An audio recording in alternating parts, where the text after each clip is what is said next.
Je vais commencer en vous félicitant.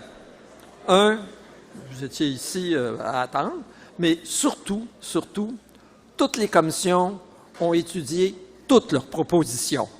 On peut s'applaudir.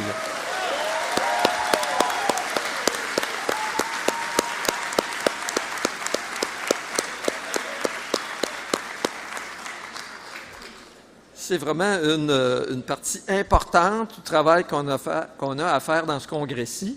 Puis, on a 10 sur 10. Bravo. Maintenant, on a quand même d'autres choses aussi qu'on trouve bien importantes. Vous avez été voté et ça, c'est un autre président qui s'en occupait. Alors, sans plus tarder, j'inviterai le président d'élection, M. Réal Ménard, à prendre la parole.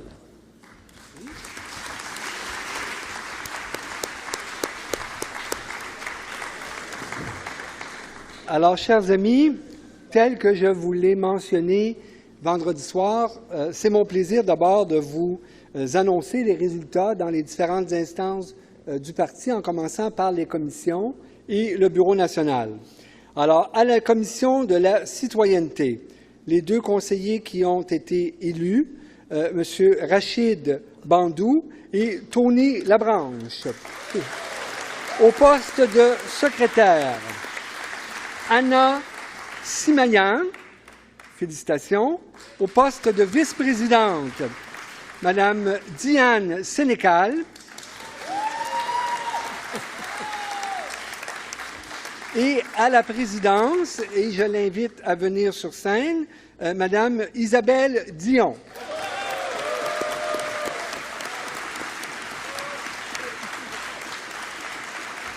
Concernant la commission des circonscriptions éloignées, au poste de secrétaire Jacques Gagnon, à la vice-présidence Esther Chabot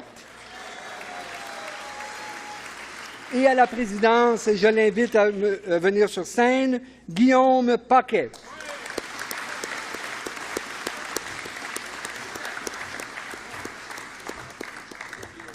À la commission politique, ont été élus au poste de conseiller les 2 personnes suivantes, Michel Forgette et Victor Dubuc.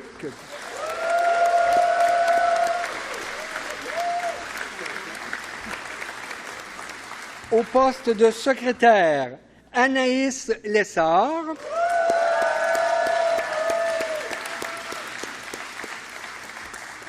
Au poste de vice-présidente, Madame Catherine Bourgeois.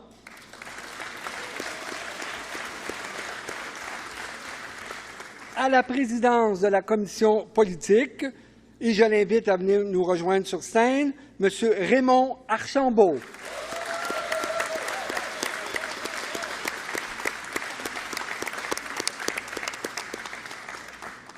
Concernant les 8 membres du Bureau national, alors, je les invite, une fois que j'ai reconnu leur élection, à venir nous rejoindre.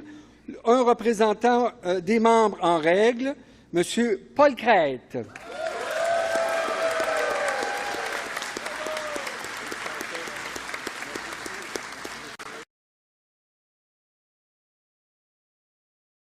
Des régions, les présidences de région, pardon, Simon Bérubé.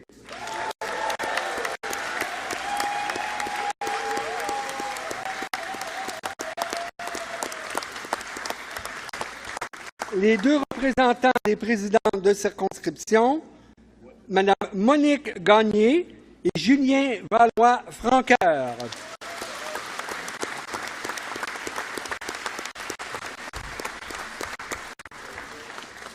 Au poste de secrétaire, Nathalie Bresse.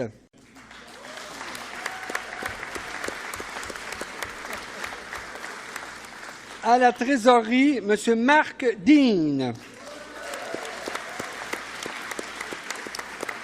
Comme vice-président du Bureau national, M. Guy Chevrette.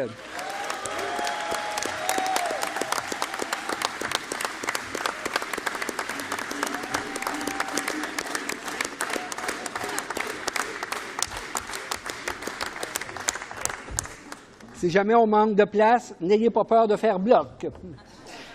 On continue avec le représentant, en conformité avec une tradition établie depuis plusieurs années, représentante des ex-députés du Bloc québécois, Mme Paul Brunel.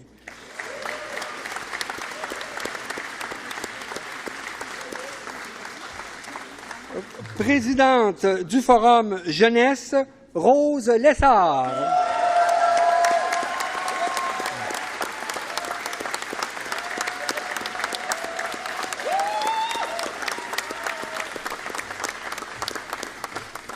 Alors également, conformément au statut, il y a 2 députés de l'aile parlementaire qui siègent au bureau exécutif national.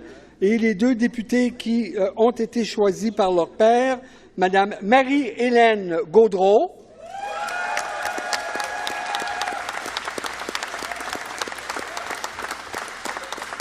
et M. Jean-Denis Garon.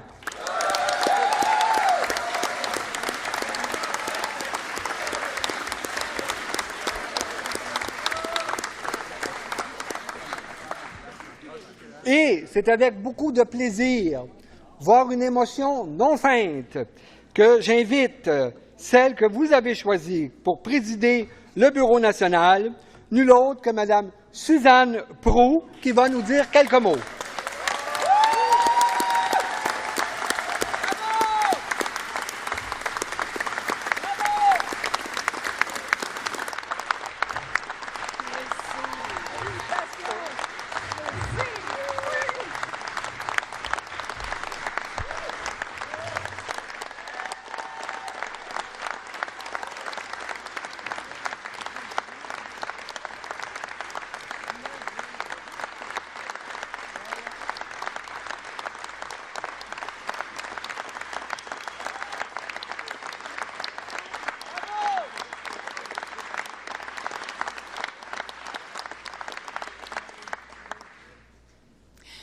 Bonjour à tous.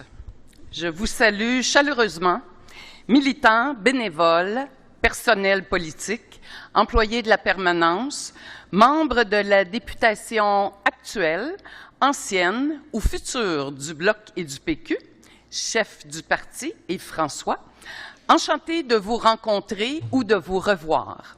C'est un grand honneur et un immense plaisir pour moi de pouvoir m'adresser à vous l'espace de quelques instants. Alors, commençons par faire connaissance.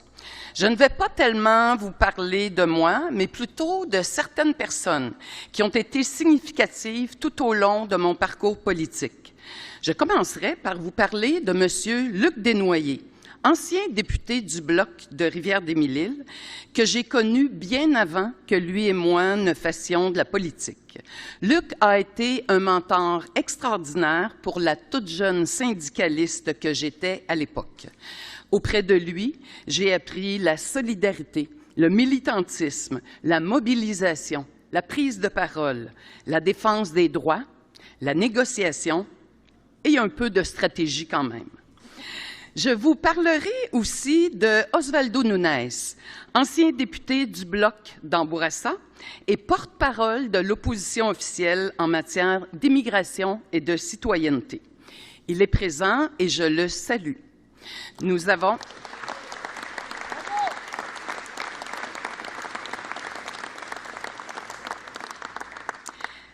à l'époque mené une campagne pas piquée des verres dans Bourassa, une investiture et une élection gagnée par Osvaldo qui a battu un certain Denis Coderre.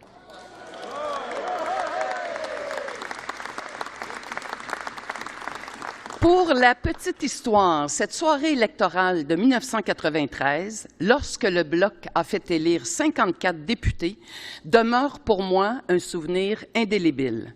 Non seulement parce que le Bloc, contre toute attente, devenait l'opposition officielle à Ottawa, mais aussi parce que dans notre local électoral, dans un sous-sol de Montréal-Nord, nous avons appris que Osvaldo perdait l'élection par une 50aine de voix. Vous dire les larmes, la frustration, le découragement. Un journaliste du journal local me confie que Denis Coderre est grimpé sur la table dans son local électoral et est en train de livrer son discours de victoire dans l'allégresse générale. C'est alors que le téléphone a sonné au local pour nous apprendre que le résultat d'une boîte de scrutin avait été inversé lors du décompte et que c'est plutôt Osvaldo qui gagnait par une 50aine de voix. Alors, quand on dit qu'en politique, tout peut arriver. Mais la frustration de M. Coderre a atteint son paroxysme plusieurs mois après l'élection, lorsqu'il a fait une déclaration devant une assemblée où il y avait 200 libéraux. Cette déclaration reprise en gros titre dans le journal alors qu'il parlait d'Osvaldo. Il a dit « Des fois, j'ai envie de remettre la loi de la déportation et de renvoyer dans leur pays des gens qui crachent sur mon drapeau. » Osvaldo, tu l'as échappé belle.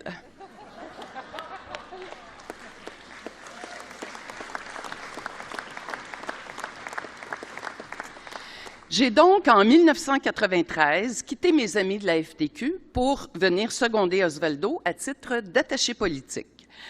Permettez-moi de lui rendre hommage. Et oui, le premier député latino-américain au Parlement d'Ottawa était un bloquiste.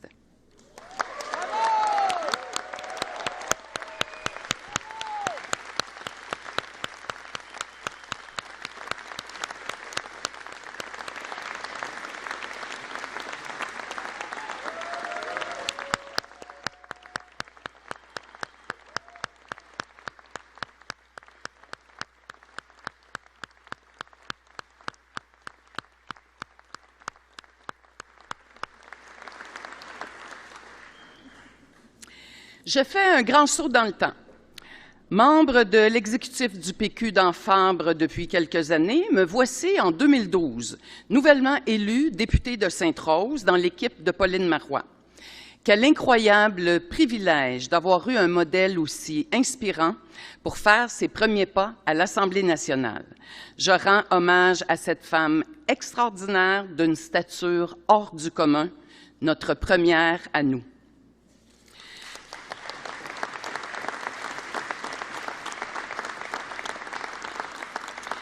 Je me permets aussi de faire un clin d'œil à quelques-uns de mes collègues de cette cohorte de 2012, avec qui j'ai eu le bonheur de siéger et qui sont présents ici.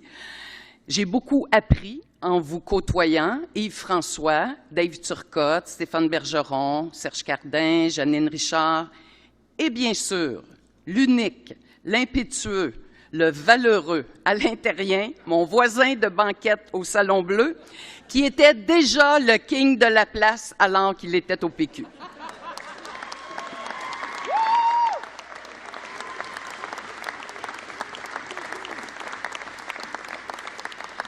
J'ai été lavalloise pendant, plusieurs décennies, puisque j'y suis née et que je n'ai quitté mon île que très récemment. Je ne vous dirai pas mon âge, mais pour les plus curieux, sachez seulement que je suis née à Labar-à-Plouffe. Pour vrai, un village qui s'est ensuite fusionné avec d'autres pour former la ville de Laval. Vous me permettrez aussi d'adresser un clin d'œil aux délégations des circonscriptions de Laval et à celle de Sainte-Agathe-des-Monts, où je réside maintenant depuis peu. Et me voici en 2023, avec un superbe défi à l'horizon, présider le Conseil national du Bloc québécois. J'aimerais tout d'abord dire merci à Yves-François Blanchet pour sa confiance. Je m'attelle à la tâche de ce pas chef.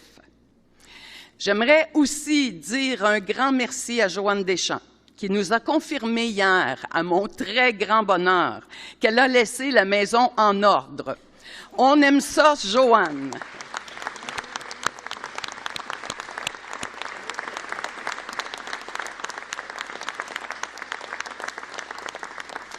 Et je m'adresse à vous, les militants de partout au Québec. Vous êtes le ciment, la fondation, la pierre angulaire qui fait du Bloc québécois une organisation solide et résiliente qu'aucun vent de face ne réussira à faire plier. Je m'engage à travailler avec vous tous, de toutes les régions, dans la transparence, dans la rigueur, dans l'ouverture et dans l'équité.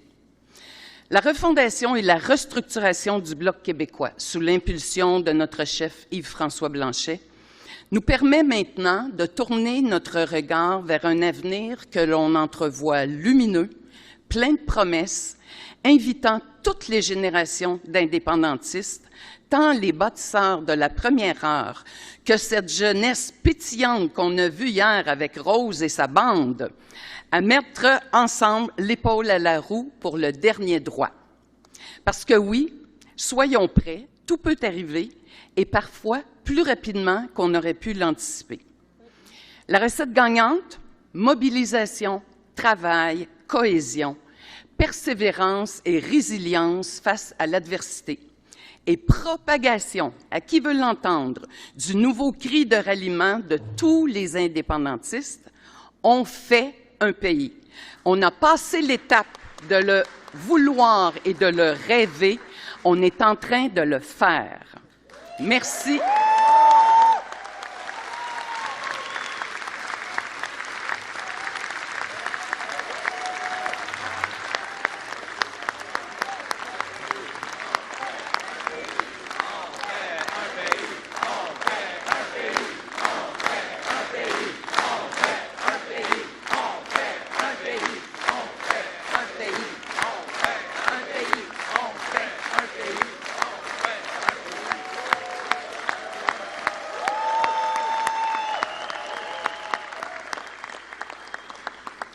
Hier, Raymond Archambault nous disait qu'il trouvait qu'il est long à venir, le pays. Et Paul Saint-Pierre Plamondon nous rappelait que tout peut aussi débouler très vite. Tout comme Paul, et tout comme vous, j'en suis certaine, je sens qu'il se passe quelque chose. Je sens comme un momentum, à nous de le saisir. On porte en soi un pays comme on porte un enfant. Toutes les mères ici connaissent très bien le processus. Et oui, une longue gestation, mais qui tire à sa fin. Le travail est commencé, l'activité s'intensifie, le chemin s'ouvre. Savez-vous quoi? Je pense même qu'on vient de crever les os. Plus de retour en arrière possible. L'arrivée est imminente. Encore quelques poussées et l'inéluctable naissance de notre pays nous émerveillera dès le premier regard. Merci à tous et place au résultat du vote de confiance envers notre chef Yves-François. Merci.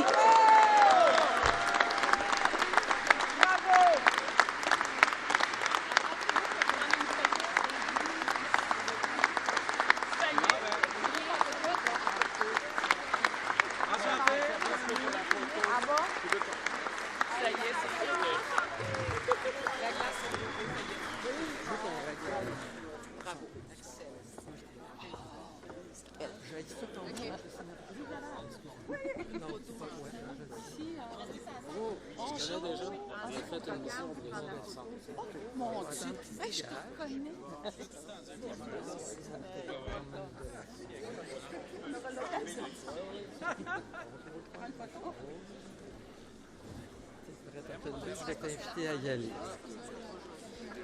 Tiens, pas une Non, c'est moi qui fais son invitation. Je vais l'inviter à parler. C'est ça qui fait ça. En tout cas, j'aimerais ça être au courant quand on change de scénario. Bien. Alors, on attend quelque chose. Monsieur le Président d'élection, vous voulez reprendre le micro du lutrin? Le vote de confiance? Chers amis, permettez-moi d'abord, avant de vous annoncer le résultat, de remercier deux personnes qui ont, avec moi, supervisé le scrutin pendant plusieurs heures, Mme Caroline Dubé de Jonquière et Noémie Rouillard de Montarville, ainsi que la douzaine de scrutatrices. Chers amis, c'est avec beaucoup de plaisir. Nous le connaissons comme un homme qui a reconstruit le Bloc québécois. Nous le connaissons comme un homme qui est un travailleur infatigable de la souveraineté. Nous le connaissons comme un tribun puissant et c'est à 97,25 % que les militants lui ont renouvelé leur confiance.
OK.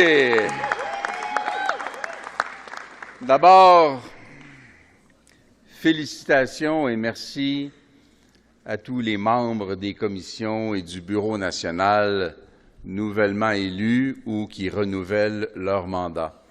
Je peux vous dire, pour connaître chacune et chacun des membres du Bureau national, pas encore assez ceux des commissions, que vous avez un Bureau national d'une qualité du genre qui fait des pays. Le vote de confiance n'est pas à propos de moi. C'est à propos de nous tous et de nous toutes. Le vote de confiance, parce que ça contient le mot « confiance », ça doit être à propos du Québec. À propos du lourd devoir et de la grave responsabilité face à nos concitoyens de faire apparaître un pays.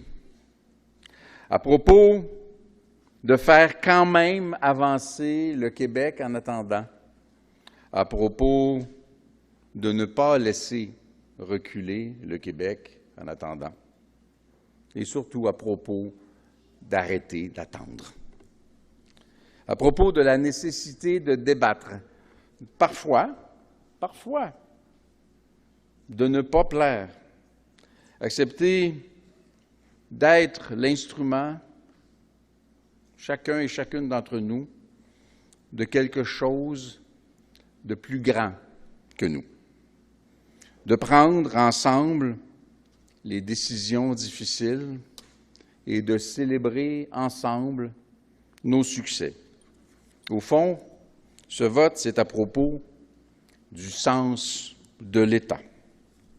Et la démocratie de notre parti est en excellente santé. On a eu des débats. On a une fabuleuse relève. Les jeunes entendus dans les ateliers, quand j'ai fait le tour, m'ont fait littéralement lever le poil sur les bras. Notre avenir est assuré. Nous faisons avancer le Québec. Vous avez fait la démonstration que nous avons reconstruit ensemble une machine digne des plus grandes années du mouvement souverainiste et du Bloc québécois.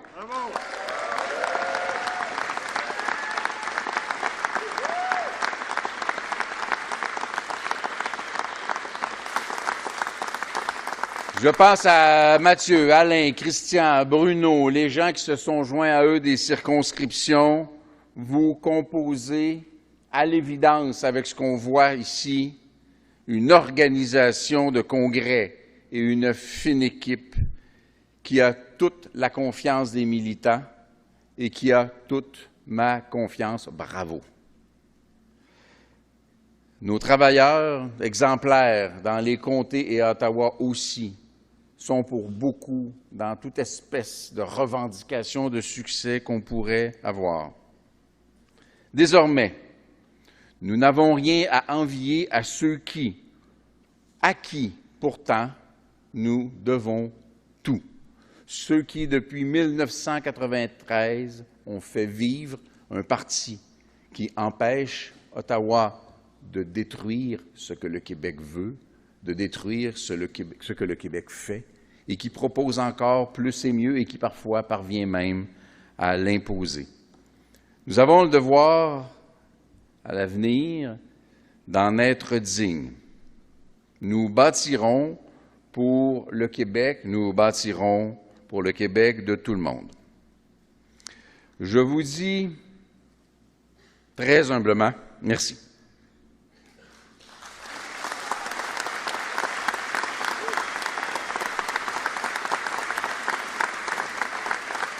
Je suis honoré de vous servir. Ce sont les plus beaux moments de ma vie.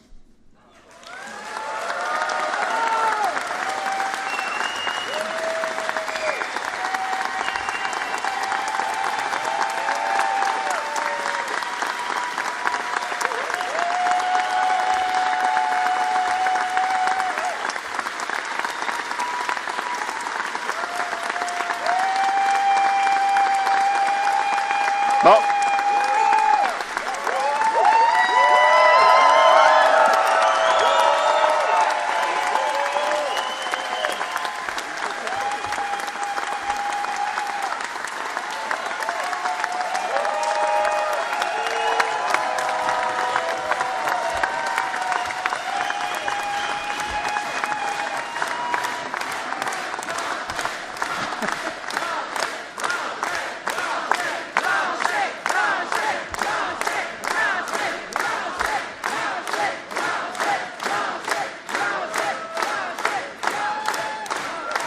Faut arrêter, parce que... Il faut arrêter parce qu'il ne restera rien de ma réputation de goon. J'aimerais qu'au Bureau national, sur scène, se joignent, on fera la place, chacune et chacun des députés du Bloc québécois. S'il vous plaît.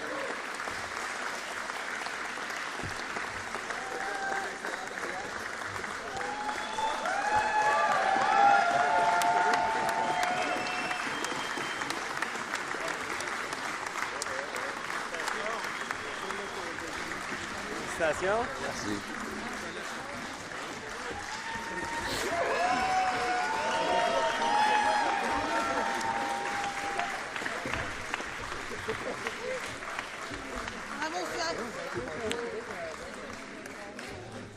Je ne vous dirai que ceci d'abord.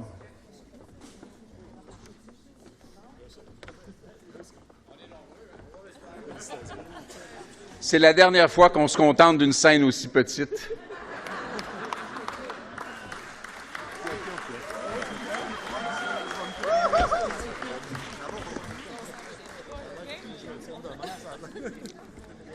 Chers amis, je pense que nous vivons tous un moment de grâce durant cette fin de semaine. Elle n'est pas finie, il nous reste des débats à avoir, mais nous avons un devoir à votre endroit et vous avez un devoir avec nous à l'endroit de l'entièreté du Québec.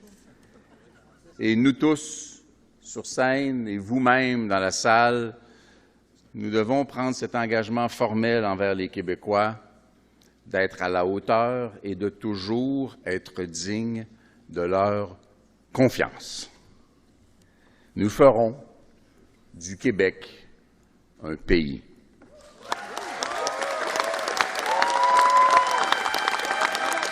Maintenant,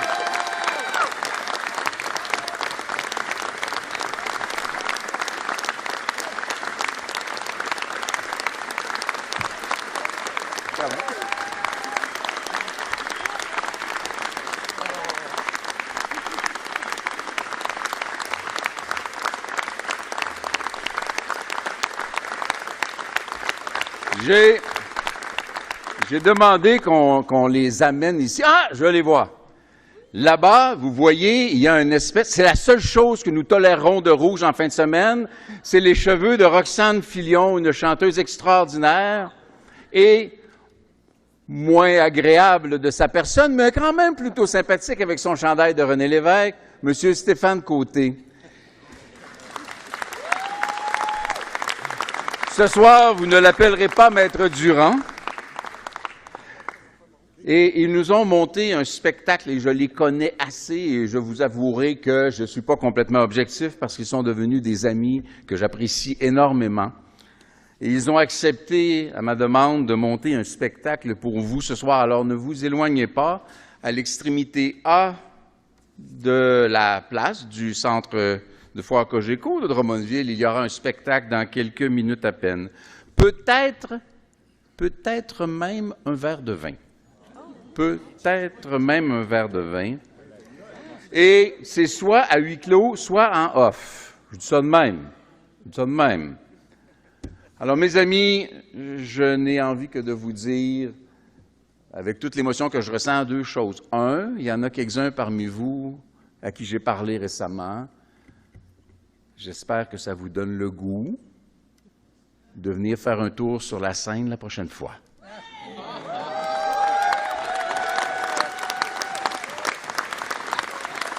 Dans l'intervalle, on se revoit là-bas. Merci infiniment. Bonne soirée tout le monde. On se voit demain ici.